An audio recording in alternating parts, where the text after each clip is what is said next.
नाज़रीन अस्सलाम वालेकुम। जैसा कि एक्सपेक्ट किया जा सकता है कि पाकिस्तान की सियासत में इस वक्त पीडीएम की जमात है जिसको लीड कर रही है पीएमएलएन विजिबल तरीके से, और तहरीक इंसाफ जो इस वक्त अपोजिशन जमात है, उनके दरमियान एक घमसान की जंग जारी है जो कई फ्रंट्स के ऊपर हो रही है। कल रात को डॉक्टर शहबाज गिल के ऊपर जो एक बैटल ग्राउंड, एक तरह का स्टेज सेट हो गया जिसमें पंजाब की पुलिस जो है वो अडयाला जेल के अंदर आ गई और इस्लामाबाद की पुलिस अडयाला जेल के बाहर थी, और फिर उसके बाद रेंजर्स को भेज दिया। पंजाब की हुकूमत की कोशिश ये थी कि डॉक्टर शहबाज गिल जो कंपेन कर रहे थे कि उनको सांस की शदीद तकलीफ है, उन्हें DHQ रावलपिंडी में मुंतकिल किया जाए। फाइनली सेटलमेंट ये हुई। चीफ मिनिस्टर पंजाब परवेज़ इलाही साहब के साथ जब एक अहम शख्सियत की इस्लामाबाद से बात हुई तो उनको गारंटी किया गया कि डॉक्टर शहबाज गिल को Pakistan institute medical sciences PIMS में मुंतकिल किया जाएगा, जहाँ कल रात से वो हैं। और उनकी जो सूरत हाल देखी भी गई हमें वीडियो फुटेज में, और अब जो मेडिकल रिपोर्ट आई है उसमें बात वाज़ेह हो चुकी है कि उनका हार्ट रेट जो है वो बहुत ज़्यादा है। उनको टेम्परेचर तो नहीं है लेकिन उनकी हार्ट की भी कंडीशन है और वो एक नॉन एस्थमेटिक हैं। और जो हमने कंडीशन देखी थी वो एक एस्थमा का अटैक है। एस्थमा का अटैक शदीद स्ट्रेस से भी हो जाता है, वायलेंस से भी हो जाता है, जिसमें स्मूथ मसल जो है कॉन्ट्रैक्ट करते हैं।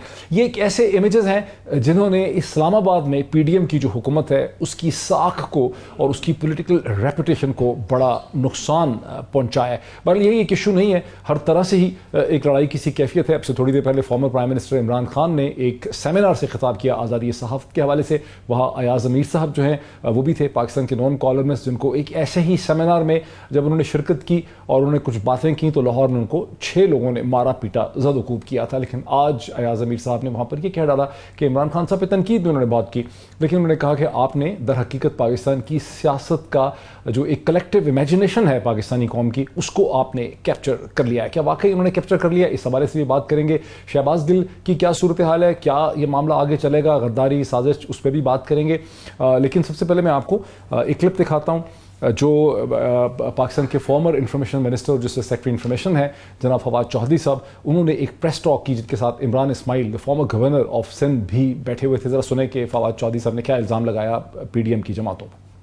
नवाज शरीफ और जरदारी का एक पैटर्न है। जिस तरह कभी मंगोलों ने हमले किए थे हिंदुस्तान के ऊपर और दुनिया में, वो आते थे यहाँ पे हमले करते थे, लूट मार करते थे, वापस चले जाते थे। इसी तरह से हम देखते हैं कि जरदारी और नवाज शरीफ का खानदान आता है, हमले करता है पाकिस्तान के ऊपर, लूट मार करता है, और जो ही ये हुकूमत से बाहर होते हैं ये पाकिस्तान से बाहर चले जाते हैं। और इस पैटर्न को तोड़ने की जरूरत है, और उसको तोड़ अगर कोई सकता है तो वो तहरीक इंसाफ तोड़ सकती है।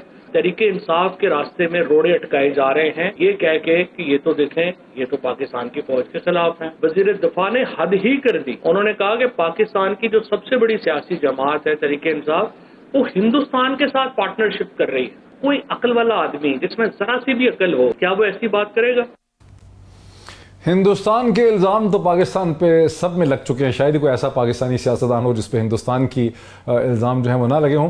गुफ्तगू का आगाज़ करते हैं। मुझे ज्वाइन कर रहे हैं पाकिस्तान पीपल्स पार्टी के सीनियर रहनुमा फॉर्मर गवर्नर ऑफ पंजाब जनाब सरदार लतीफ़ खोसा साहब, जो एक प्रोमिनेंट कॉन्स्टिट्यूशनल एक्सपर्ट भी हैं, वो भी मुझे ज्वाइन कर रहे हैं। पाकिस्तान तहरीक इंसाफ के रहनुमा जनाब फैसल वाड़ा साहब, जो मेंबर नेशनल असम्बली भी रह चुके हैं, एक सेनेटर भी रह चुके हैं पाकिस्तान के, वो मुझे कराची से एक वीडियो लिंक के जरिए ज्वाइन करें। और प्रोग्राम के दूसरे हिस्से में हम कोशिश करेंगे कि डॉक्टर शहबाज गिल के जो वकील हैं ये किसी लीगल एक्सपर्ट से बात कर सकें, समझ सकें कि उनका जो है गद्दारी का अगेंस्ट स्टेट ट्रीजन जो है वो किस तरफ को मतलब जा रहा है, उनकी मेडिकल कंडीशन क्या है।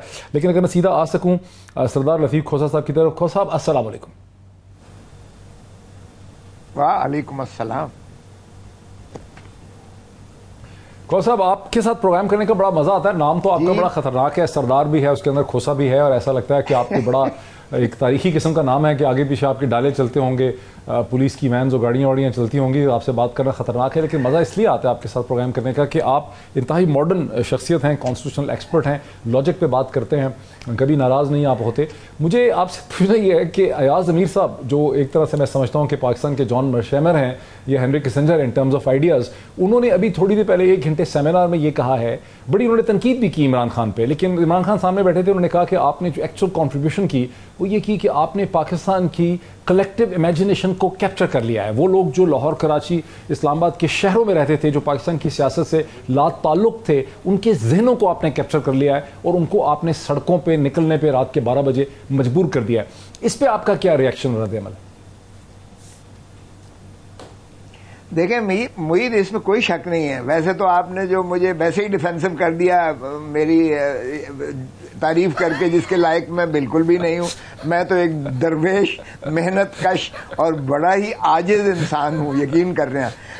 ना मैंने कभी protocol as a governor, sir आप एक स्मार्ट कॉन्स्टिट्यूशनल एक्सपर्ट हैं। मैंने कभी एज अटॉर्नी जनरल, जरदारी साहब को हर केस से आपने निकाल लिया सर। सुने मुश्किल केसेस से।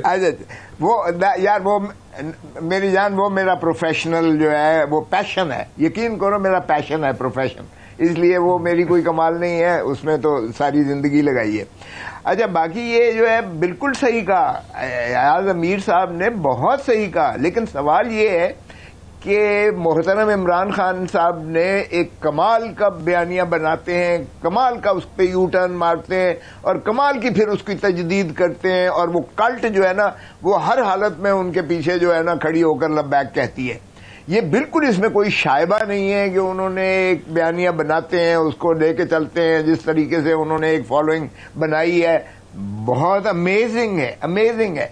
लेकिन देखिए, क्या ये हम कल्ट और ये जो सारा एक इतनी बड़ी जमात बनाई है और इतनी बड़ी फॉलोइंग की है, क्या हम उसे कंस्ट्रक्टिव नेशन बिल्डिंग की तरफ ले जा रहे हैं या हम उसे पाकिस्तान की तबाही की तरफ लेके जा रहे हैं? देखिए, हमारा जो डिविडेंड है पाकिस्तान, आप क्यों समझते हैं कि पाकिस्तान की तबाही की तरफ ले जा रहे हैं? ये है,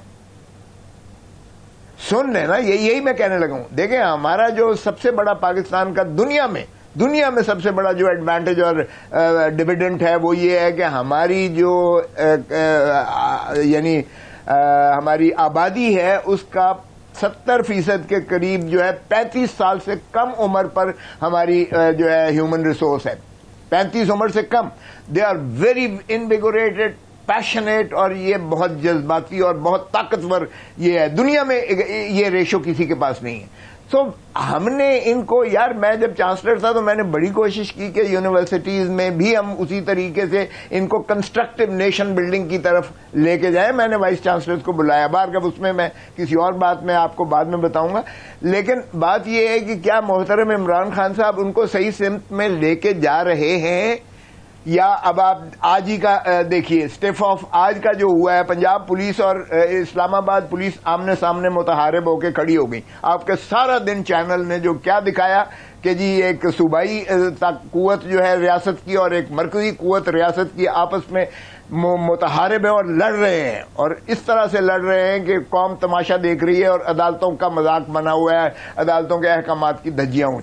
यही पैटर्न हमने सुप्रीम कोर्ट में देखा, यही पैटर्न हमने पंजाब में देखा, यही पैटर्न इनके गवर्नर साहब ने किया, यही पैटर्न इनके सदर साहब करते हैं जहां इनकी जो है इनके मौजूद है। तो किस तरफ हम लेके जा रहे हैं? प्रॉब्लम है ना, किस तरह आप going for the rule of law को हम सेलेक्टिवली अप्लाई नहीं कर सकते। आईन पाकिस्तान ये कहता है कि आप किसी मुल्जिम को, ये है भी सियासी मुल्जिम, उसको आप टॉर्चर नहीं कर सकते। यहां पूरे पाकिस्तान को पता है कि डॉक्टर शहबाज जो असिस्टेंट एसोसिएट प्रोफेसर रहे हैं university of Urbana champagne of Illinois Chicago में, दुनिया की इंतहाई प्रेस्टिजियस यूनिवर्सिटी है, उनको किस तरह से पुलिस ने उनको मारा है, पुलिस की कस्टडी में थाना कोसार इस्लामाबाद में उनको ज़दकूब किया गया, उसकी तस्वीरें जो है वो नेट के ऊपर चल रही हैं, उनके शर्म पार्ट्स हैं उनको भी मारा गया और सारी रात उनको नंगा करके खड़ा करके मारा गया। ये कौन से आइन कानून में है? और अगर पंजाब हुकूमत कहती है कि उनको हमने हॉस्पिटल लेके जाना है, अगर एस्थमेटिक अटैक है जो लाइफ खतरनाक हो सकता है, वहां रेंजर्स भेज दिए, क्या मसला था अगर हॉस्पिटल में चले जाते हैं 2 दिन के लिए? इसमें ऐसा कौन सी कयामत आ जाती? ये तो इस्लामाबाद ने जो किया, आपकी हुकूमत ने किया, रेंजर्स क्यों भेजे आपने? अब आपने भी एक बड़ा बिलो द बेल्ट जो है फिक्रा इस्तेमाल किए। खुदारा तहजीब के दायरे से किसी कीमत पर जो है हमें वो नहीं करना चाहिए। हमें तहजीब के दायरे चले हज़फ कर दें, एग्रेसिव, ओवर एग्रेसिव स्टेप था। अच्छा, अब मैं इसको कंडेम करता हूं। मैं इसको आपके चैनल पे बैठ के अगर किसी ने की है, मैं इसको कंडेम करता हूं, लेकिन मैं आप ही के एक जर्नलिस्ट का भेजिए ना सर रेंजर्स। मैं ये कहता हूं कि सर जब पुलिस खड़ी थी आमने सामने, रेंजर्स को भेजने की क्या जरूरत थी जो एक पैरामिलिट्री मिलिशिया है?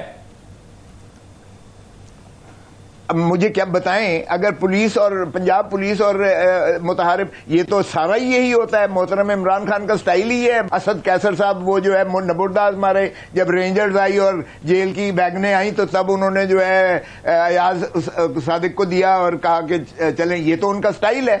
यही काम एक दफा नहीं हुआ, पहले भी हो चुका। हमें भी याद है कि हमारे वक्त में भी ऐसे ही हुआ था। गवर्नर हाउस का तो आप रेंजर्स भेजने को डिफेंड कर रहे हैं यार इस For God's sake, I am not defending, but this is the prerogative। जहां आपका खाना जंगी की तरफ आपकी एक फोर्स दूसरी फोर्स के मुतहारिब आ जाए तो फिर बीच में किसी को तो आना पड़ेगा। अगर रेंजर्स नहीं बुलाएंगे, पैरामिलिट्री लोगों को नहीं बुलाएंगे, तो क्या आप चाहते हैं खून खराबा हो और एक बनाना रिपब्लिक की तरह दुनिया सारी में हो कि दोनों आपस में एक दूसरे के मुक्के मार रहे हैं या आपस में राइफल और फायर कर रहे हैं? यार खुदा का खौफ करो। आप हाईकोर्ट में गए हो, लेट द लॉ डिसाइड। अच्छा चले जरा सर, बड़ा आपका गाड़ी में फैसल वाड़ा साहब चले न जाए प्रोग्राम छोड़ के। सर सुन लो। फरियाल बीबी को अस्पताल से उठाकर बख्तरबंद गाड़ी में लेकर गए। जरदारी साहब को मेरे सामने अरेस्ट करके घर से बख्तरबंद और 14 20 दिन 60 दिन का रिमांड इनका लिया। 60 दिन का फिजिकल रिमांड लिया इनका। ठीक है यार 2 दिन रिमांड लिया तो चीखें दुनिया निकल गई हैं सारे। क्या ये ज्यादा लाडले हैं? सर उनको तो हाथ कोई सर क्या कभी किसी को क्या सर पीटीआई के जमाने में गुज़श्ता 5-10 साल में किसी ने आसिफ अली जरदारी साहब को ज़दो-कोब तो नहीं किया ना सर? किसी ने उनको मारा तो नहीं ना? किसी ने मोहतरमा मरियम नवाज साहिबा को थप्पड़ तो नहीं लगाया ना? किसी ने नवाज शरीफ साहब की बॉडी को हाथ तो नहीं लगाया? यहाँ तो एक शरीफ आदमी को मार मार के उसका भुक्कस निकाल दिया सर। आपकी जर्नलिस्ट बरादरी के सारे लोगों अच्छा सर, मुझे जरा फैसल वाला साहब इसी तरह किया है। मैं सिर्फ करेक्शन कर दूं कि नवाज शरीफ साहब के जमाने में सुआ मारा गया था, आसिफ अली जरदारी साहब की जुबान को चीदा गया था, छेदा गया था, सुआ मारा गया था, लाहौर में उनको रखा गया था। वो उस वक्त हुआ था, अभी नहीं हुआ। फैसल वाड़ा साहब बड़े फरागदाला तरीके से आप फेडरल मिनिस्टर रह चुके हैं फॉर वाटर रिसोर्सेज के, और सरदार लतीफ़ खोसा साहब ने बहुत ही जनरसली एडमिट किया कि इमरान खान ने वाकई ही एक बहुत बड़ी फॉलोइंग जनरेट कर दी है अर्बन क्लासेस की भी। लेकिन वो कहते हैं ये कल्ट है, इसकी डायरेक्शन ठीक नहीं है। और फिर आगे उन्होंने बात में कहा कि किस तरह से पंजाब पुलिस को भेज दिया गया। तो बेसिकली इमरान खान तसादम ओरिएंटेड है। डॉक्टर साहब बहुत शुक्रिया आपका। देखिए डॉक्टर साहब, एक तो ये कि फॉलोइंग जो है भुट्टो साहब के बाद, अगर कोई जेन्युइन फॉलोइंग जो किसी आमिर की गोद से बगैर बनी हो इमरान खान साहब की, कि उन्होंने 24 साल स्ट्रगल की, 24 साल एक नैरेटिव बिल्ड किया, 24 साल एजुकेट किया कौम को कि ये चोर हैं, बेईमान हैं, और ये वक्त आने पे यहाँ आते हैं, हुकूमत करते हैं, फिर यहाँ से भाग जाते हैं, फिर माफ़ी तलाफ़ी बीमारियों का ड्रामा करते हैं। और वो ड्रामा नवाज शरीफ के केस में आपने कई दफ़ा देखा। पहले 10 साल का एग्रीमेंट करके गए, फिर उस मुल्क ने आगे बताया कि एग्रीमेंट किया है, फिर उसके बाद इस बार भी भाग गए। और इस बार जब भागे तो फराग दिली तो सबकी थी। हर आदमी जो था वो ये कह रहा था कि आप बताएं अगर मर गया तो क्या होगा। भाई रोज दिन में लोग, मुझे भी कुछ हो सकता है, आपको भी कुछ हो सकता है, ये तो अल्लाह ताला की जान है जो जब चाहे ले ले, इसकी गारंटी कौन देगा। 65 साल से ड्रामा चलता रहेगा और बेइंसाफी और नाइंसाफी का एक चेहरा, गंदा दाग इस मुल्क पे लगता रहेगा। तो फिर तो ये सब चीजें एजुकेट ऑटोमेटिकली, टीवी, व्हाट्सएप और इमरान खान साहब की वजह से, सोशल मीडिया की तरफ से लोग एजुकेट हो जाएंगे। नंबर 1। नंबर 2 ये कि शहबाज गिल ने जो स्टेटमेंट दी, बिल्कुल गलत स्टेटमेंट दी, लाइंस क्रॉस की। तजलील और तनकीद में बड़ा फर्क है। I can argue, I can criticise you, but I can't go below the belt. तो ये तो अंडरस्टैंडेबल बात है, यहां तक तो बिल्कुल ठीक है बात कि हमने कंडेम भी कर दिया, हमने उसको डिस्क्रेडिट भी किया, और हमारी पार्टी लाइन नहीं थी, था इमरान खान की सोच ही है। लेकिन क्या ख्वाजा आसिफ को नंगा करके मारा? क्या अयाज सादिक को नंगा करके मारा? क्या नवाज शरीफ को नंगा करके मारा? क्या उनकी बेटी का सख्ती की गई? जब इससे ज्यादा बुरी चीजें बोली गई, क्योंकि प्रेसिडेंट सेट था, उस प्रेसिडेंट को पहले एड्रेस नहीं किया था, तो शहबाज गिल ने भी लाइन क्रॉस कर दी। इसी तरह जो पुलिस का तशद्दुद है, तारुल कादरू की बच्चे बेटियों को गोली मारी, आज तक कोई कानून ने काम किया? 35 साल से कानून ने किसी इन नवाज शरीफ और गैंग और इंपोर्टेड हुकूमत का कोई फैसला किया? हमारा फैसला किस तरह होता है? कंडक्ट ठीक नहीं है। भाई मेरा फैसला कंडक्ट, मैं कोई रिश्ता लेने गया, कंडक्ट ठीक नहीं है मेरा कंडक्ट क्या है जी? 1 साल मेरा केस चला हाईकोर्ट में, 6 महीने कोविड में बंद रहा हाईकोर्ट, 2 दफा जज साहब मौजूद नहीं थे, 4 दफा मैंने ऑब्जेक्शन किया, मुझ पे इल्जाम थोप दिया, कंडक्ट ठीक नहीं है। अगर ना इंसाफी करेंगे मोहित साहब तो हम कारोबारी लोग हैं, खोसा साहब तो बहुत सीनियर हैं, कानूनदान भी, आइन भी जानते हैं और हम इनको बड़ा अच्छी निगाह से देखते हैं। लेकिन क्या सर मुझे एक बात बताएं कि मेरी पगड़ी उछलेगी तो मैं आपकी पगड़ी छोड़ दूंगा, मेरे घर वाले टॉर्चर से गुजरेंगे तो मैं आपके घर वाले छोड़ दूंगा, मेरा मजाक बनाएंगे, मुझे सोशल मीडिया कैंपेन का हिस्सा बनाएंगे, आपकी कलम के बजाय आपकी जबान से मेरा घर अफेक्ट होगा, मेरे घर में बहन बेटी जो ब्याही हुई है वो जलील ख्वार होगी, मैं छोड़ दूंगा? मैं 20 साल तक इंतजार करूंगा। मैं कारोबारी हूं, असल भी लेना जानता हूं और सूद भी लेना जानता हूं, मुझे कुर्सी की जरूरत नहीं है। मेरा नाम फैसल वावडा है, अल्लाह की जात के अलावा किसी का बाप भी नहीं चेंज कर सकता। लेकिन क्या जो मनसब पे बैठे हैं वो सारी जिंदगी मनसब पे बैठे रहेंगे? क्या वो समझते कि ये कुर्सी उनको सारी जिंदगी प्रोटेक्ट करेगी? नहीं, हम 20 साल भी इंतजार करेंगे। हम कारोबारी लोग हैं और आज अगर हमारी पगड़ी उछली तो हम भी पगड़ी उछालेंगे, हमारे बच्चे जलील ख्वार होंगे तो हम भी बच्चे जलील ख्वार करेंगे। ये तमाशा 65 साल वाला नहीं चलेगा। इंटरेस्टिंग आपने अगर गिल ने इसका किया बड़ी कानूनी कार्रवाई की जाए, कारोबारी गलत फैसला किया कानूनी कार्रवाई करे, लेकिन ये ना इंसाफी का ड्रामा नहीं हो सकता। कि मुझे लोग उठाते हैं मुराद अली शाह साहब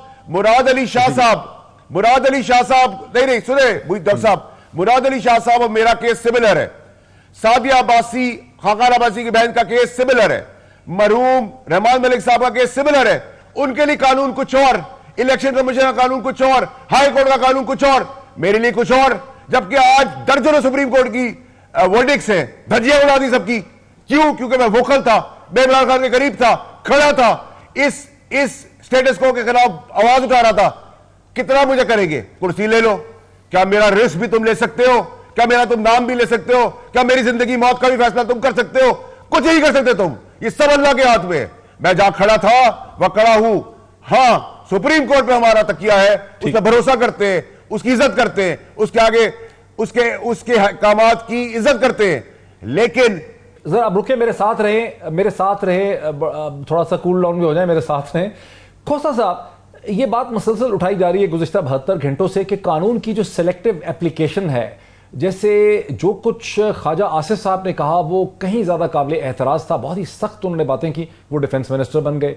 जनाब नवाज शरीफ साहब ने जो बातें की डायरेक्ट नाम ले लेके, और मोहतरमा मरीम नवाज साहिबा ने जो नारे लगवाए वो कहीं ज़्यादा काबिल एतराज़ थे। लेकिन नंगा करके मारा गया है जनाब डॉक्टर शहबाज गिल को। तो ये जो सिलेक्टिव एप्लीकेशन है, और फिर ये कि डॉक्टर शहबाज गिल ने जो कुछ कहा वो क्या आइन और कानून की खिलाफवर्जी है, और या ये वो ज़्यादा बड़ी खिलाफवर्जी है आइन और कानून की, या पुलिस जिसको इजाज़त नहीं है कि एक एक्यूज को मारे, उसकी कस्टडी में एक एक्यूज पे इतना तशद्दुद हो, उसको मारा पीटा जाए, वो ज़्यादा खिलाफ कानून है? क्या चीज़ खिलाफ कानून है? ये क्या है? How do you balance it out? देखिए मुईद, एक तो मैं मेरे छोटे भाई को ठंडे पानी का गिलास पिलाओ, ये इस तरह ब्लड प्रेशर शूट अप होता है, और मैं नहीं चाहता कि इनकी सेहत के साथ कोई कॉम्प्रोमाइज किया जाए। इनको बहुत ज्यादा ठंडा रहने की जरूरत है। देखें, मैं इन चीजों के खिलाफ हूं। किसी को कोई हक नहीं है कि कौन अच्छा मुसलमान है कौन बुरा मुसलमान है। मैं 62(1)(f के बुनियादी तौर पर, हमारी पार्टी ही इस 62(1)(f के खिलाफ है। हमने 135 तरमीम 18वीं तरमीम में आइन में की थी। हम मिन्नतें करते रहे मोहतरम नवाज शरीफ साहब की कि आइए ये ज़ियाउल हक की पैमंदकारी को निकाल बाहर फेंकें। भुट्टो साहब का कानून बेहतर था। रिटर्निंग ऑफिसर मुझसे दुआए कनूत पढ़वाए, मुझसे कलमे पढ़वाए, मुझ पे फतवा हो गई ये अच्छा मुसलमान है बुरा मुसलमान है। ये अवाम का हक है जज करने का, ये अल्लाह का और मेरा रिश्ता है, किसी और को हक नहीं है। लेकिन मोहतरम इमरान खान ना माने, और आज देखें वो उसी की जायचे में आ गए। इमरान खान साहब के आप ही के एक सीनियर उसने पूछा कि बताइए 62(1)(f को खत्म होना चाहिए? उन्होंने कहा बिल्कुल नहीं होना चाहिए। उन्होंने कहा भले मैं भी जाऊं, तो ये जाएंगे। देखिए, मैं चाहता हूं कि आइन में बैठकर तरमीम करें। खुदारा वावडा साहब को गलत डिस्क्वालीफाई किया गया है। ये मुझसे ज्यादा मुहिब्बे वतन है। मैं आपको यकीन दिलाता हूं, जो पाकिस्तानी हमारे बाहर काम कर रहे हैं, फॉरेन रेमिटेंसेस भेजते हैं, हमारी मईशत को चलाते हैं, उनके दिल पाकिस्तान में धड़कते हैं। वो पाकिस्तान में से ज्यादा मोहब्बत करते हैं दयार गैर में खिदमत करके और रहकर। तो इनको तो हक होना चाहिए न सिर्फ इलेक्शन लड़ने का, बल्कि वोट देने का हक ही नहीं है, बल्कि इनको इलेक्शन लड़ने का भी हक होना चाहिए। और ये मैकेनिज्म पार्लियामान के अंदर बैठ के तय करो यार, सड़कों पे नहीं होगा। कब तक हम डिस्क्वालीफाई करवाते रहेंगे? अगर मोहतरम नवाज शरीफ साहब को डिस्क्वालीफाई 2.5 लाख अपने बेटे की एक बंदशुदा फर्म से नहीं लेने की पादाश में डिस्क्वालीफाई कर दिया गया था हयात कि इन्होंने रिसीवेबल लिए नहीं और एसेट्स डिक्लेरेशन में दर्ज नहीं किए। हाँ, तो क्या इस पे मजीद बात करते हैं ब्रेक के बाद, क्योंकि आर्गुमेंट ये भी है कि ये एक परमिट था, वर्क परमिट को दिखाना चाहिए था, लेकिन मजीद इस पे बात करते हैं ब्रेक के बाद। नाज़रीन, वेलकम बैक। प्रोग्राम के हिस्से में हम ये भी कोशिश करेंगे कि किसी वकील साहब से, लीगल एक्सपर्ट से भी बात कर सकें जो हमें बता सके कि डॉक्टर शहबाज गिल जो है उनकी लीगल केस की क्या सूरत हाल है। लेकिन मैं वापस आता हूँ फैसल वाडा साहब की तरफ। फैसल वाडा साहब, जो दूसरा इल्ज़ाम था वो दरम्यान में रह गया, वो आपकी केस की तरफ बात चली गई, फिर दूसरी तरफ चली गई। जो इल्ज़ाम था कि तहरीक इंसाफ जो है उसने कल्ट है, उसके पास फॉलोइंग है, बहुत ज़्यादा है, पॉपुलर है, लेकिन तहरीक इंसाफ अपनी फॉलोइंग को इस तरह से यूज़ कर रही है जिसमें कॉन्फ्लिक्ट पैदा होता है। जैसे पंजाब पुलिस को कहा कि आप आ जाएं यहाँ पर, इससे कॉन्फ्लिक्ट पैदा होता है। या अगर सुप्रीम कोर्ट का ऑर्डर था लेकिन रात के 12 बजे तक विकेट नहीं करवाया वोट, इसे कहते हैं नेशनल असेंबली में, इन दोनों तरफ वो इशारा कर रहे हैं। इस पर ज़रा क्विकली अपना रेस्पॉन्स दीजिएगा।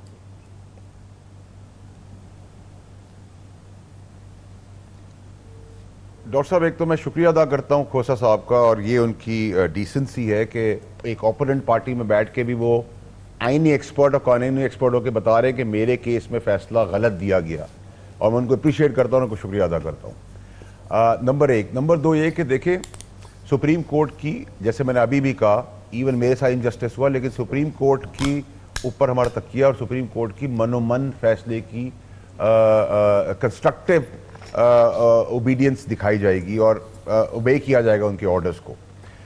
नंबर 3 ये कि देखिए, अगर आपकी फॉलोइंग है इमरान खान की फॉलोइंग, देखिए जी, मुझे या XYZ को वोट नहीं पड़ रहा, ना हम लीडर्स हैं, ना हमें समझना चाहिए, ना हमें ये सेल करना चाहिए कि हम इमरान खान का रिप्लेसमेंट हैं और हम इमरान खान से ज़्यादा अक्लमंद हैं। हमें वोट पड़ता है, फैसल वाडा को वोट पड़ता है, फैसल वाडा को लोग लाइक करते हैं, वो इमरान खान की वजह से करते हैं, इमरान खान को वोट देते हैं, उसके झंडे को वोट देते हैं। नंबर 1, मेरी कंट्रीब्यूशन 3% होगी अपने वोट लेने में, 97%, 98%, I would say 99.9% Imran Khan की वजह से वो वोट है। एक तो जो हमारी फॉलोइंग है वो ब्लाइंड फॉलोइंग नहीं है, वो ज़्यादातर एजुकेटेड लोगों की फॉलोइंग है। तो अगर आपको मैं कॉफ़ी को कहूँ कि चाय कह दें तो आप चाय नहीं मानेंगे, आप कहेंगे डिबेट करेंगे, चाय नहीं कॉफ़ी है। तो ये तो मैं मुस्तरद करता हूँ कि ये बात कि कोई ब्लाइंड फॉलोइंग है, और हम सोसाइटी के खिलाफ क्या जा रहे हैं। अगर इनजस्टिस हो रहा है, अगर मेरे साथ इनजस्टिस हुआ, मैंने आपकी टीवी बोला, खोसा साहब एक्सपर्ट थे, उन्होंने कहा बिल्कुल इसको गलत डिस्क्वालीफाई किया है, तो इसका मतलब है कि खोसा साहब ने पॉलिटिकल लाइन नहीं ली। खोसा साहब ने अपनी एजुकेशन, अपनी तालीम, अपनी कानूनदान, अपनी एक्सपर्टीज को सामने रखते हुए कहा फैसल वाडा के साथ नाजायज किया इलेक्शन कमीशन और हाई कोर्ट ने। ठीक है, तो मैंने उनको शुक्रिया अदा किया। ही कुड हैव सेड कि नहीं, बिल्कुल ठीक किया। ये होती है आपकी एजुकेशन, आपकी ग्रूमिंग, आपके एथिक्स। इसी तरह जो हमारा क्राउड है उसमें नेचुरली नौजवान है, गलती भी करते हैं, इमोशनल भी होते हैं, लेकिन मेजॉरिटी बाय फार जो है वो एक एजुकेटेड आदमी है जिसकी आवाज बन के इमरान खान उठे हैं। वो नहीं देखना चाहते कि नवाज शरीफ आ रहा है, जा रहा है, कभी डिस्क्वालीफाई होता है, कभी हेलीकॉप्टर में उसको बाहर भेज दिया जाता है केस में, फिर वो आता है, बहाल हो जाता है, फिर वजीर आजम बनता है, फिर पैसे बनाता है, फिर चला जाता है, फिर आता है। मतलब बच्चे बाहर, पैसा बाहर, करप्शन के केसेस जिस दिन हो रहे हैं हमजा शहबाज और शहबाज शरीफ के ऊपर, उस दिन जिस पर उन पर फर्ज जुर्म आयद होनी है, उनको क्रिमिनल साबित होना है, उस दिन उनको वजीर आजम और वजीर आला बना देते इस मुल्क का। इस इनजस्टिस को अगर कोई एक्सप्लेन करा है इमरान खान अपनी शक्ल में और अपनी आवाज में, तो आप कहते हैं हम उसको नेगेटिव स्ट्रीम में ले जा रहे हैं। हम ये बता रहे हैं कि ये जुल्म हो रहा है इस मुल्क के साथ। ये जो कल एक लड़की के साथ हादसा हुआ, कोई आप मोइन करके बंदा है, I am not saying Rana Sanaullah की तस्वीर खिंचाने का मतलब है कि राना सनाउल्लाह उसमें इन्वॉल्व है, लेकिन वो उस बच्ची को मार रहा है, पीट रहा है, जबान से जूते साफ करवा रहा है। इस चीज को हम एड्रेस आज से पहले करते हैं। रेप केसेस के अंदर हम सिग्नल ही नहीं देते, डिवोर्स केसेस के अंदर हम औरत को जलील ख्वार करने के लिए, बदनाम करने के लिए नहीं छोड़ते। अगर हम चीजों को 35 साल पहले एड्रेस कर लेते, एजुकेशन दे देते, मेडिकल फैसिलिटीज दे देते, तो ये आज मुल्क का हाल नहीं होता जो हाल है। यह हाल ये है कि जो माइट है वो राइट है। सही कह रहे हैं। अब टाइम यह आ गया कि जो माइट है वो राइट नहीं है। जो राइट है वो राइट है। उस राइट को राइट रखने के लिए, उस राइट को राइट कहने में हमें रॉन्ग पे रॉन्ग किया जा रहा है, हमें दीवार से लगाया जा रहा है। नवाज शरीफ की तर्ज सियासत में हमेशा कॉन्स्पिरेसीज है, जज पे हमला, अच्छा। वीडियो बनाना, अब बदनाम करना, ट्राई करना कि हम अपने इदारों के खिलाफ लड़े, हम अपने इदारों के खिलाफ आगे खड़े हो गए। हम खड़े होने रोकें, बिकॉज मुझे फैसल चौधरी जो वकील हैं, सर जरा मेरे साथ रहिए। फैसल चौधरी साहब ने जो वकील हैं डॉक्टर शहबाज गिल के, उनको रिप्रेजेंट कर रहे हैं। फैसल चौधरी साहब, थैंक यू सो मच, आपने हमें ज्वाइन किया। मेरे हाथ में ये मेडिकल बोर्ड रिपोर्ट है डॉक्टर शहबाज गिल की, जो कल रात की है, 17 तारीख के रात के 11 बजे की। लेकिन इसमें सिर्फ क्लिनिकल एनालिसिस है कि उनका हार्ट रेट जो है वो कितना है, उनकी पल्स ज़्यादा है, 102 है, 80 होनी चाहिए थी मैक्सिमम, उनका ब्रीदिंग रेट थोड़ा सा एबनॉर्मल है, उनकी टेंडरनेस की इशारा किया गया। लेकिन जो टॉर्चर का ये टॉर्चर का एनालिसिस यहाँ पे नहीं हुआ कि उनके ब्रूजेस हैं, जो हमें पता चला है कि उनको मारा गया, उनके लोअर पार्ट्स में ब्रूजेस हैं बॉडी पे, उसका नहीं है इसमें। नहीं, ये आप मोहित, आपने शायद इसको रिपोर्ट को डीपर एनालिसिस नहीं किया है।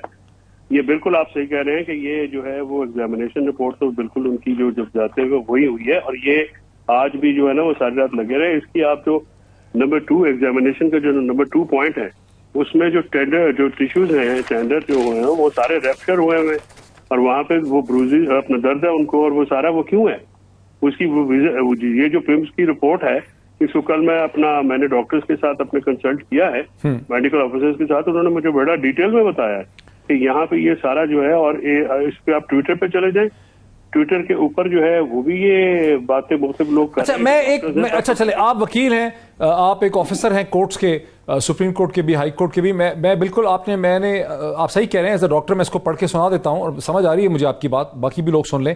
There is soft tissue tenderness. Tenderness वही होती है जब डॉक्टर, टेंडरनेस एक साइन होता है, सिम्टम नहीं होता। सिम्टम वो है जो पेशेंट कंप्लेन करता है, टेंडरनेस डॉक्टर करता है। टेंडरनेस का मतलब है कि जब टच करते हैं तो वहां से एक पेन रिस्पॉन्स जो है वो टेंडरनेस, उसमें उसको टेंडरनेस कहते हैं। So there is a soft tissue tenderness on deep palpation, जो डॉक्टर अपनी उंगलियों से करता है, of left proximal arm, right gluteal region यानी पट्टे, राइट सैक्रोइलिक जॉइंट यानी नीचे जो आपका जॉइंट है हिप का, एंड लंबोसैक्रल जंक्शन यानी आपकी back. There is full range of motion of left shoulder but very painful. There is no neurological deficit. अच्छा, अब ये जो आपकी 19वीं सदी की सारी चल रही है, आई एम सॉरी टू से, आप वकील हैं, क्या वजह है कि अदालत के सामने वो तस्वीर नहीं ले जा रही? मैं आपको बताऊं, एम्बेसडर हुसैन हकानी साहब ने मुझे एक दफ़ा बताया कि उनको प्रेजेंट किया कोर्ट के सामने, उन्होंने कहा कि मुझे मारा है, पुलिस वालों ने कहा नहीं मारा, उन्होंने अपनी पतलून उतारी और जज की तरफ कर दी, उन्होंने कहा ये देख लें जरा निशान मेरे सारे। यहाँ ऐसा क्यों नहीं हो रहा? यहाँ ये क्या हो रहा है? ये हुआ है ना मोहित, कोर्ट के अंदर शर्ट उठा के मास्क दिखाया गया जज को। अच्छा। अपना शहबाज जब 12 अगस्त को पेश हुए हैं, ठीक है, तो ये सारी चीजें वहां पे हुई, सिर्फ जुडिशियल किया था उन्होंने, ठीक है। और जो ये ब्रूजेज हैं, इसमें अगर आप बाकी छोड़े ना, हम तो बायस हो जाएंगे ना। मैंने भी आज कोर्ट में भी कहा, मैंने कहा अगर मैं बात करूं तो बायस हो जाएगी। तस्वीरों वाली बात यह है कि हम वो इसलिए शेयर नहीं कर सकते कि देयर इज अ डिग्निटी और प्राइवेसी है यार। मेरे क्लाइंट है, उनकी आप कैसे आप वो जो तस्वीरें हैं वो मैं शेयर आपको प्राइवेटली। लेकिन फैसल साहब, हामिद मीर साहब ने वो तस्वीरें कैसे देखी हैं? मतलब वो कैसे, हामिद मीर साहब ने कहा? तो हामिद मीर से पूछे ना यार, वो तो अब मीर साहब ने अगर किया तो मीर साहब बताएंगे ना, मोहित मैं कैसे बताऊंगा? ठीक है, पहले आप अगर मुझे बताएंगे तो मैं आपसे बता रहा हूँ कि हाँ, हमने वो टॉर्चर के निशानात देखे, हम वकीलों ने सारों ने उसको देखा, कोर्ट के अंदर वो दिखाए गए, और वहां पे जो अपना सारे जिन जगहों का आपने पढ़ के बताया, इन्हीं जगहों पे टॉर्चर हुआ है। आप मुस्तफा नवाज खोखर साहब की एक ट्वीट उठा लें, अभी ये उन्होंने की है थोड़ी देर पहले, उन्होंने कहा कि उन्होंने तस्वीर देखी यार, उसमें पिक्टोरियल एविडेंस है। आपने किसी को जितने मर्जी हिनियस एलिगेशन है आप करें, फेयर ट्रायल तो सारे फेस करेंगे ना under the law. Fair trial तो फंडामेंटल राइट है, ठीक है, लेकिन टॉर्चर तो नहीं किया जा सकता। मेरी थोड़ी सी रहनुमाई फरमाएं कि जब इसे कहते हैं मैजिस्ट्रेट ने देखा उनकी बॉडी पे निशान और टॉर्चर के, और फिर उसको एडिशनल सेशन जज जो हैं जनाब मोहम्मद अदनान, उन्होंने भी बाद में उसको सब्सिक्वेंटली एक्सेप्ट किया और उन्होंने रिजेक्ट कर दी फिजिकल रिमांड की जो एप्लीकेशन थी, रिव्यू था, उसको भेज दिया दोबारा जुडिशरी। 2 दफा ये चीज हुई, तो पुलिस किस तरह से कहती है कि टॉर्चर नहीं हुआ? फरिश्ते आके कर गए टॉर्चर, जिन्हों ने किया, परियों ने किया, कैसे कहती है पुलिस ये अदालत के साथ? पुलिस कभी मानी आज तक? पुलिस तो ये भी नहीं मानती कि हमने फलां काम गलत किया, फलां। ये तो हमारा वतीरा है ना। असल मसला पता क्या है, मैं आपको सीधी सी बात बताऊं, ये अदालतें जो है ये रिबाक से देते हैं सारे, सजा नहीं देते। तो सजा अगर आप किसी को नहीं देंगे, जब तक इस बात पे कोई एग्जांपल आज तक आपको सेट हुई है, जैसे आपने हुसैन हक्कानी साहब का बात की है, तो उस वक्त हुसैन हक्कानी साहब का जब केस था तो ये एग्जांपल सेट हुई होती तो आज किसी को जरूरत नहीं होती। बाहर क्या होता है, बाहर ये सिर्फ होता है कि अदालतें जो है वो सजा दे देती हैं, और यहाँ पे तो मसला ये है कि कोई सजा होती नहीं है किसी किस्म की, जितना मर्जी ओपोनेंट। अब जरा मेरे साथ रुके, मेरे साथ हैं सरदार लतीफ खोसा साहब। सर खोसा साहब, आप पंजाब के गवर्नर रहे, आप पाकिस्तान के फोरमोस्ट कॉन्स्टिट्यूशनल एक्सपर्ट हैं, आप ऑफिसर हैं सुप्रीम कोर्ट ऑफ पाकिस्तान के। ये जो प्रैक्टिस है कि पुलिस जो है मारती है लोगों को उनसे कन्फेशन करवाने के लिए, उनसे इंफॉर्मेशन लेने के लिए, इसकी तो आईन पाकिस्तान में, पाकिस्तान के कानून में कोई गुंजाइश है सर? इसकी कोई परमिशन है फिजिकल वायलेंस की? नहीं, बिल्कुल भी नहीं है। लेकिन मैं हैरान होता हूं यार, हम यही सारा रोना रोते हैं, जब इक्तदार में होते हैं तो हम सारे यही कुछ करते हैं। मोहतरम इमरान खान साहब के इस्लामाबाद में जो कुछ हुआ मोहसिन बेग के साथ, मैं तो वकील रहा हूं, मैंने फिजिकली देखा अपने आंखों से, और डिस्ट्रिक्ट मैजिस्ट्रेट ने रिपोर्ट भी की और डॉक्टर्स ने भी लिखा। क्या बना? अरे बाबा क्यों नहीं बैठते? वो कहते हैं जी काबिल दस्तअंदाजी जुर्म नहीं है जी, ये तो सिंपल इंजरीज हैं। ये क्या हो गया, अगर ब्रूज आ गया है तो इसमें कौन सा दफा लगता है? अब दफे लगाना शुरू कर दो।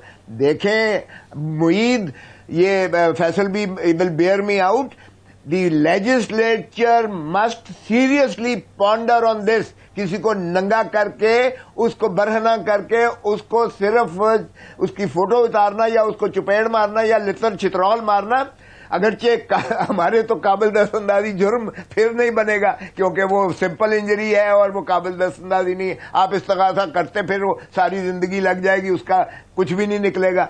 तो क्यों नहीं इसको लेजिस्लेट करते? लेजिस्लेचर किस लिए होती है? हम अपनी लड़ाइयों में लगे हुए हैं। मैं वावडा साहब से कहता हूं, पूछता हूं कि भाई ये जो आप कहते हो कल्ट वर्ट, ये सड़कों पे फैसले होंगे यार? ये सड़कों पे फैसले होंगे कि मोहसिन बेग साहब को एफआईए की कस्टडी में मारा पीटा गया। फैसल वाडा सुन रहे हैं। फैसल चौधरी जरा क्विकली ये बताएं कि कह रहे लेजिस्लेशन करें, अगर पहले ही कानून में इजाजत नहीं है तो फिर क्या करें, कैसे रोकें पुलिस को? और ये तो खास करके वो ऐसा भी नहीं है कि कोई लाश ढूंढ रहे थे किसी बच्ची की कि इसकी उन्होंने इस तरह से, मतलब ये क्या करना है इसको रोकने के लिए? अपना मोहित सिंपल सा तरीका, जैसे मैंने कहा है, अपना खोसा साहब को तो खैर वो फौजदारी की तो बादशाह है, उनसे ज्यादा किसको आता है। बात यह है कि किसी को सेट, कोई एग्जाम्पल तो सेट करे ना। किसी को आज तक इस मामला के ऊपर किया ही नहीं गया, और बात यह है कि अब बात खुल के करे तो सबके पर भी चलते हैं। वो जब मारने वालों को पता करे तो वो फिर वो पता नहीं कौन सी किस बात के निकल आते हैं। तो बात यह है कि जब तक तो आप किसी को एग्जाम्पल नहीं बनाएंगे, लॉज तो आई थिंक मौजूद है, लॉज का कोई ऐसा इशू नहीं है, लेकिन लॉज बनाने जो है वो तो पार्लियामेंट ने बनाने, तो पार्लियामेंट बनाए। अब बात जैसे ये कहा कि इक़्तिदार में आके सारे ये बातें भूल जाते हैं, ये बात खोसा साहब की बिल्कुल फेंकने वाली नहीं है, बड़ी साहिब बात है। जब सारे अपोजिशन में होते हैं वो रोला डालते हैं, और फिर जब इक़्तिदार में आते हैं तो फिर वही बातें करते हैं जो आगे अपोजिशन को। ये बातें जो है वो, अब ये इस पे कुछ जिम्मेदारी तो खुद भी इन्होंने लेनी है। बिल्कुल सही। फैसल वाडा साहब, आपका ताल्लुक तहरीक इंसाफ से है। तहरीक इंसाफ के ऊपर जो सबसे बड़ा जुर्म है पौने 4 बरस में कि मोहसिन बेग जर्नलिस्ट थे की बातें उन्होंने गलत की, बड़ी सख्त किस्म की, चले उनको नोटिस होता गिरफ्तारी के लिए, लेकिन उनको मारा पीटा गया एफआईए की कस्टडी के अंदर। सुबह के उनके एफआईए को उनके घर भेज दिया गया। एक गलत ट्रेंड को आपकी जमात ने इंट्रोड्यूस किया।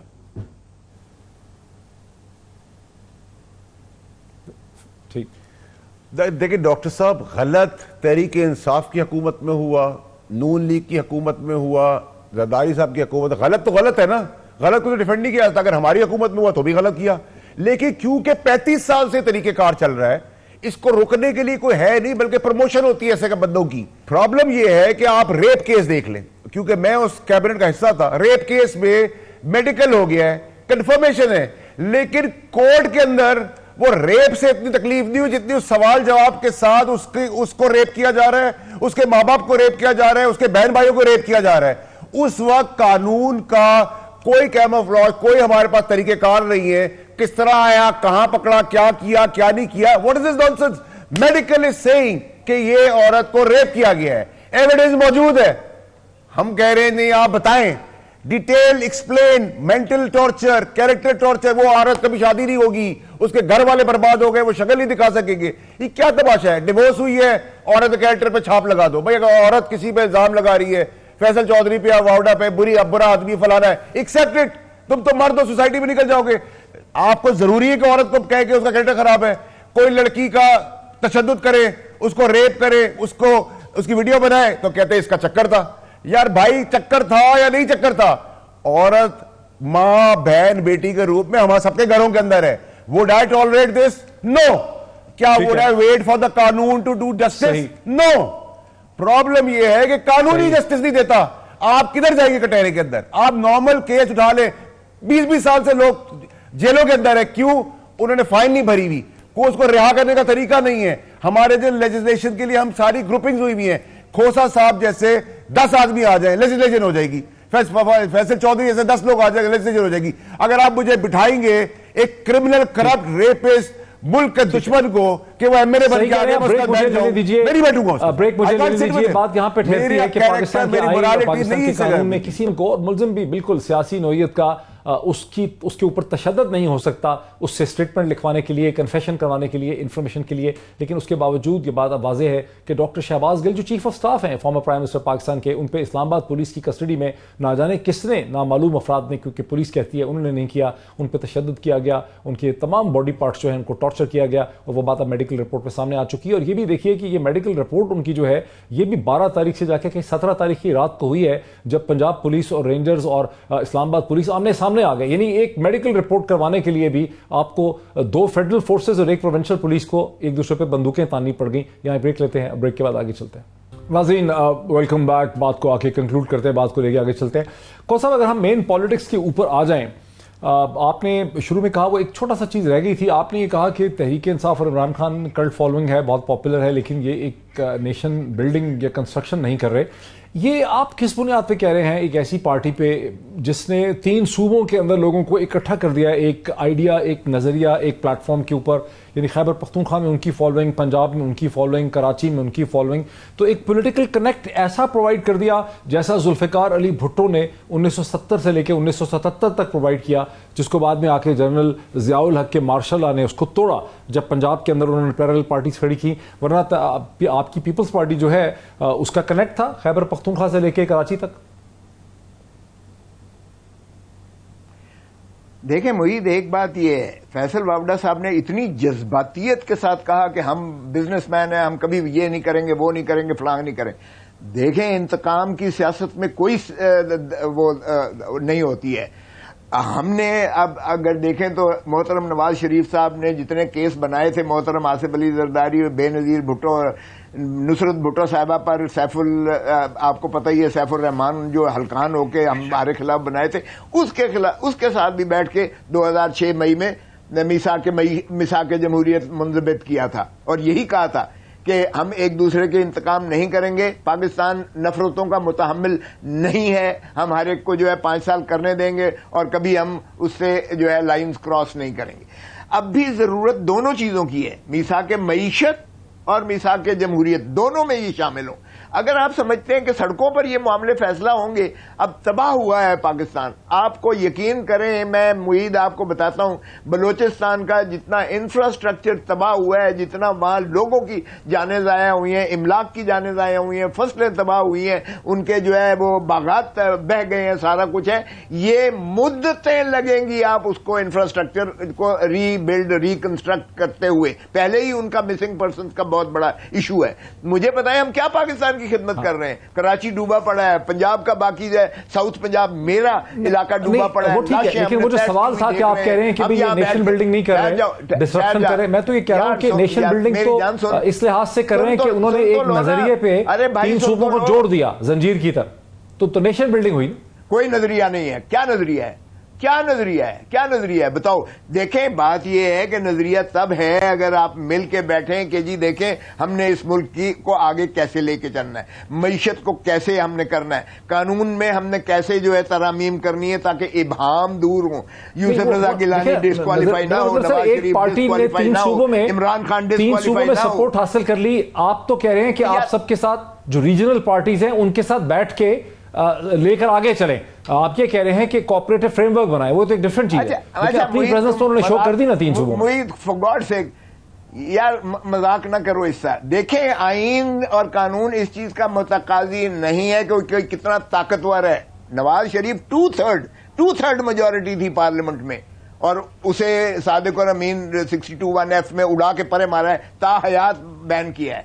तो आईन और कानून में कोई गुंजाइश नहीं है। 62(1)(f) उनकी सिंपल मेजोरिटी अगर ये इस तरह से, और सर मेजोरिटी को छोड़ दो, 2/3 मेजोरिटी थी, ना करो मसख तारीख को, 2/3 मेजोरिटी थी, आप देख लें जरा। और दूसरी बात ये है कि क्या इमरान खान समझते हैं कि ये 62(1)(f) से बच जाए? हम नहीं चाहते, हम चाहते हैं कि इसको खत्म करें। हम असूली तौर पर इन प्रिंसिपल चाहते हैं। ये वावड़ा साहब का जो केस था, मैं चूंकि सारे इनमें रहा हूं केसों में, इनकी भी अगर थी तो थोड़ा सा ये था कि इन्होंने अपना जो है बैरूनी जो शहरियत थी वो कुछ देर से इन्होंने तसाल से अबैंडन की, जिस बिना पर इनको सादिक और अमीन रगड़ा गया या जो भी किया गया, वो भी बहुत हार्श जजमेंट थी। लेकिन बाकियों ने शायद पहले दे दिए थे। उसमें सर्वर आपके गवर्नर भी थे, उनकी तरफ से रमजान की तरफ से बड़ी गलत बात हुई। उसकी वजह यह है कि जब एक आदमी ने सरेंडर कर दी, वो भी अमेरिका जैसी शहरियत सरेंडर कर दी, मतलब मुझे वैसे इस पे जाती तौर पर बड़ा अफसोस है। नॉट दैट कि मुझे फैसल वाडा के लिए कहना है, मुझे इस पे हैरानी और परेशानी ये है कि इतनी मुनाफकत है हमारे यहाँ कि एक शख्स ने अपनी अमेरिकी शहरियत जो है उसको वाकई सरेंडर कर दिया। अब वो 10 दिन बाद उसको प्रूफ मिला, ये सरेंडर कर दी। That is the most important thing कि अमेरिकन सिटीजनशिप सरेंडर कर दी, जो दुनिया की सबसे वैल्यूएबल सिटीजनशिप है। उस पासपोर्ट का कोई मुकाबला ही नहीं है। जो सेंस ऑफ सिक्योरिटी एक अमेरिकन पासपोर्ट किसी को प्रोवाइड करता है, वो दुनिया का कोई पासपोर्ट प्रोवाइड नहीं करता। उसका मुकाबला ही नहीं है। वो छोड़ दिया और पाकिस्तान में कहा जा रहा है कि 10 दिन के बाद कागज मिला। पर वो तो सर मैं इस मुनाफकत की बात कर रहा हूं कि इस मुनाफकत का हम क्या करें। मैं तो कहता हूं सरेंडर की भी जरूरत नहीं है। मैं तो कहता हूं आईन में बैठ के तरमीम करें, फैसल वाला साहब हमारे साथ। मैं एक बड़ा इंपॉर्टेंट पॉइंट रह जाएगा, बिकॉज इमरान खान साहब मुसलसल इसकी तरफ इशारा कर रहे हैं, और लतीफ खोसा साहब ने बहुत ही स्वीट टॉक में प्यार से उन्होंने वही चीज कर दी है बड़े अफेक्शनेट तरीके से। और वो ये है, वो जो थ्योरी चल रही है कि नवाज शरीफ साहब तो डिस्क्वालीफाइड हैं, जहांगीर खान तरीन साहब डिस्क्वालीफाइड है, इमरान खान साहब भी डिस्क्वालीफाई हों, तहरीक इंसाफ को पता चले और वो असेंबली में आए, और जो खोसा साहब ने कहा है कि आके 62(1)(f) को खत्म करें, उसमें अमेंडमेंट करें, ये रास्ता बता रहे हैं खोसा साहब आपको। और यही वो चीज़ है जिसका इमरान खान ने लाहौर में भी और आज दोबारा उन्होंने सेमिनार में ये कहा, फरिया अदरीस के साथ भी कहा कि मैं इस किस्म के तजर्बे के लिए तैयार नहीं हूं, मैं रद्द करता हूं।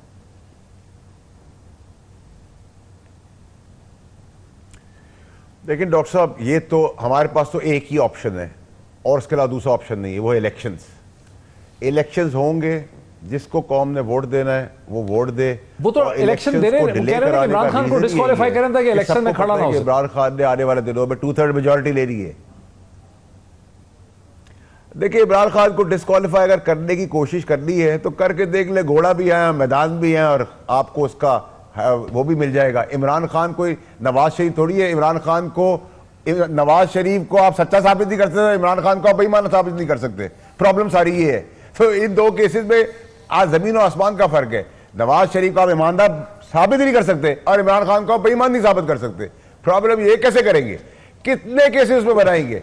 कहीं ना एक जगह है हमारे पास, अल्लाह ने वसीला बनाया हुआ, सुप्रीम कोर्ट है। अगर सुप्रीम कोर्ट के होते हुए ऐसा हो गया तो ठीक है सर, फिर सुप्रीम कोर्ट से डिस्क्वालीफाई करवाना चाहते हैं। बनाना रिपब्लिक की तरफ जा चुके हैं, महंगाई आपने देख ली है, टॉर्चर से देख ली। नहीं, सुप्रीम कोर्ट देखिए सर, देखिए सुप्रीम कोर्ट में मेरा नहीं ख्याल के जो मनसब पे लोग बैठे हुए हैं उनको अल्लाह ताला ने एक जिम्मेदारी के साथ बैठा हुआ है, और उसमें बड़े काबिल लोग बैठे हुए, ईमानदार लोग बैठे हुए। उनकी कैरेक्टर और उनकी पास हिस्ट्री आपको यही नहीं बताती कि प्रमोशन के लिए उन्होंने तो गलत फैसले किए। उनकी हिस्ट्री ऐसी नहीं बताती।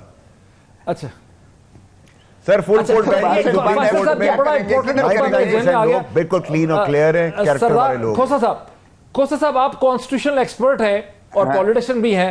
मुझे खतरा यह है कि अगर आपने सपोज फुल कोर्ट बेंच बना के इमरान खान को डिस्क्वालीफाई कर भी दिया तो इमरान खान की जो पॉपुलैरिटी उसमें इतना इजाफा हो जाएगा कि वो जो पॉलिटिकल कैंपेन रद्द करेंगे वो एर्दोगान की तरह। एर्दोगान आपको पता है डिस्क्वालीफाइड थे अक पार्टी में, और वो डिस्क्वालीफाइड शख्स ने कैंपेन रन की और अक पार्टी जो है उसने वहां की पॉलिटिक्स बदल दी। वो उसके बाद जीत के आ गए और उसके बाद उन्होंने अपना इलेक्शन का केस भी जीत लिया। अब्दुल्ला गुल को बना दिया था प्राइम मिनिस्टर के प्रेसिडेंट। तो इसका क्या करेंगे आप? बंद करेंगे इमरान खान को किसी जेल में? यार पीरजादा, फिर तुम पाकिस्तान की तारीख से इतने तो नाबल्द ना बनो ना। यहां तो आपने देखा है कि 4 महीने पहले इमरान खान को जूतियां पड़ने वाली थी, गालियां देते थे लोग, और जो है जान छुड़वाने के लिए वो चिल्लाते थे कि इससे जान छुड़वाओ। और मैं यकीन से कहता हूं अगर हम इनको ना निकालते तो ये 1.5 साल के अंदर इनको कैंडिडेट ही नहीं मिलने थे। और ये तो 5 जज्बाती कौम है, 5 मिनट में जिंदाबाद और 5 मिनट में मुर्दाबाद कहने वाली है। मैं कहता हूं आज इमरान खान को इक़्तिदार दे दें, अगर साल के अंदर इसको यही लोग सड़कों पर निकल कर ना कहें कि इमरान खान जैसा नाअहल और नालायक और विजनलेस कोई आज तक पाकिस्तान का ठीक है, इसका ये हो सकता है, इसका खतरा है। किस बात का यार तुम कहते हो? लेकिन फैसल भट्ट साहब, खोसा साहब ये कह रहे हैं कि इमरान खान डिस्क्वालीफाई हुए तो सारी पार्टी चली जाएगी कहीं छोड़ के उनको। देखिए डॉक्टर साहब, इमरान खान ही पीटीआई और पीटीआई इमरान खान है, तो ये पॉसिबल ही इमरान खान को रिप्लेसमेंट नहीं, नंबर 1। लेकिन नंबर 2 ये है कि मेरी गुजारिश होगी, खोसा साहब का बड़ा जरूरी है इसमें हिस्सा डालना, कि अगर हम सबूतों पे फैसले करें ना पाकिस्तान के, और गैलरी में खेलने की कोशिश ना करें कि मैंने कत्ल किया नहीं लेकिन शोर मच गया मैंने कत्ल कर दिया है, तो फैसला भी कत्ल का हो गया जी, फांसी में चढ़ा दो। सबूत कह रहे हैं आपने को कत्ल नहीं किया, लेकिन शोर शराबा कह रहे हैं, अखबार सबूत है तो लाए। फैसल वाड़ा साहब बहुत शुक्रिया, वक्त हमारा खत्म हो गया। फैसल वाड़ा साहब का भी, सरदार नदीम खोसा साहब का भी, ऑटोमेटिकली चीजें ठीक हो जाएगी। साहब ने हमें ज्वाइन किया, फैसल चौधरी साहब ने का बहुत शुक्रिया। आज इतना ही, फिर आपसे मुलाकात होती है, बहुत शुक्रिया।